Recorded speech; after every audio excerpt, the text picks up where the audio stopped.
Hi friends, இன்னைக்கு நம்ம பார்க்க போற கதை பாவ தொழில் வேண்டாம் இந்த தலைப்புல இருக்க போது. மாயாண்டி தன்னோட கறிக்கடையை திறந்து கறிக்கடையில கறியை வெட்டலாம் அப்படின்னு சொல்லிட்டு கத்தியை வெளியில எடுத்து அதை தொடச்சி சுத்தம் செய்ய ஆரம்பிக்கிறாரு.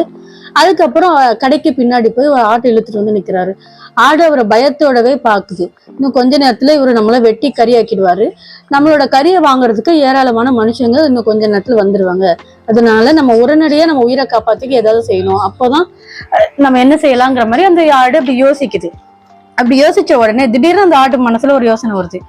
யார் கரைச்சாலும் சரி, கரைப்பார் கரைச்சா கல்லு கரையும் அப்படின்னு சொல்லுவாங்கல்ல. நம்ம இந்த கறிக்கடைக்காரர்கிட்ட மனசு விட்டு பேசுவோம். நம்ம பேச்சுல அவரு கொஞ்சம் மனசு இறங்கி நம்மள விடுவிக்க கூட வாய்ப்பு இருக்கு அப்படின்னு சொல்லிட்டு அது மனசுல நினைச்சபடி கறிக்கடைக்காரரை அண்ணாந்து பாக்குது.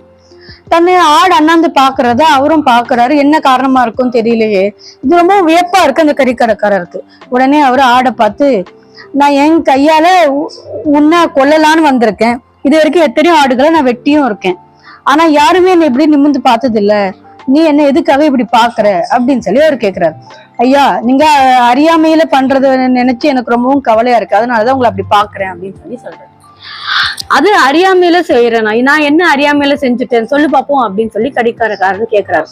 அது கேட்ட ஆடு, ஐயா, இந்த உலகத்துல மனுஷங்க வாழ்றதுக்கு நாகரிகமா இருக்கிறதுக்கு காலத்துக்கு தக ஏகப்பட்ட தொழில் வந்துகிட்டு இருக்கு. அதுல உலக மக்கள் தொழில் செஞ்சு அவங்க குடும்பத்தை காப்பாத்துறாங்க. அவங்க குடும்பம் உருவானதுக்கு அப்புறம் அவங்களுக்கு ஏத்த மாதிரி தொழில் கத்துக்கிட்டு அதுபடி வாழ்ந்துகிட்டு இருக்காங்க. உங்க கடைக்கு வர என்ன போன்ற ஆடால் நீங்க கொன்னு அந்த தொழில் தான் நீங்க பண்றீங்க. உங்களுக்கு எந்த ஒரு பாவமே செய்யாத எங்களை நீங்க கொன்னு அதனால பணத்தை சம்பாதிச்சு நீங்க உயிர் வாழ்றீங்க. அது உங்களையும் உங்க குடும்பத்தாருக்கும் எவ்வளவு பெரிய பாவம் செயல் தெரியுமா? நீங்க ஒவ்வொரு வாட்டியும் எங்களை மாதிரி ஆட்களை நீங்க கொல்லும் போதும் அதுல சம்பாதிக்கிற காசு மூலமா நீங்க உங்க குடும்பத்தை காப்பாற்ற போராடுறீங்கிறது புரியுது. ஆனா அது உங்களுக்கும் உங்க குடும்பத்துக்கும் பெரிய பாவத்தை தான் ஏற்படுத்தும் அப்படின்னு சொல்லி இந்த ஆடு சொல்லுது. ஆடோட வார்த்தையை கேட்ட கறிக்கடைக்காரருக்கு அதுல ஈட்டி வந்து பாஞ்ச மாதிரி ஆயிடுச்சு. ஆட்டோட இந்த வார்த்தையில் நியாயம் இருக்குங்கிறத அவருக்கு புரியுது. ஆடே, என்ன மன்னிச்சிரு. நான் பணம் ஒன்னவே குறிக்கோளா வச்சுட்டு இது நாள் வரைக்கும் வாழ்ந்துட்டேன். அதனாலதான் இன்ப துன்பங்கள் பாவ புண்ணியங்கள் இதெல்லாம் பத்தின எந்த ஒரு ஆற்றலும் எனக்கு இல்லாம போயிடுச்சு. ஆனா இனிமே நான் ஒருபோதும் இந்த மாதிரி பாவ செயல செய்ய மாட்டேன். இதை இப்பவே நான் விட்டுடுறேன். நீ சொன்னது எல்லாமே நீ கரெக்ட் தான். இந்த உலகத்துல எத்தனையோ தொழில் இருக்கும் போது நான் அதுல ஏதாவது ஒண்ணு செஞ்சு உயிர் பழிச்சுக்கிறேன், என் குடும்பத்தையும் காப்பாத்திக்கிறேன் அப்படின்னு சொல்லி ஆட்டை கறிக்கடைக்கார விடுதலை செஞ்சிடறாரு. உடனே அந்த ஆடு, ஐயா, நீங்க செய்யற தவற நீங்க திருத்திக்கிட்டீங்க. இப்படி ஒவ்வொரு மனுஷங்களும் அவங்க செய்யற தவற திருத்திக்கிட்டாங்கன்னா எவ்வளவு நல்லா இருக்கும்.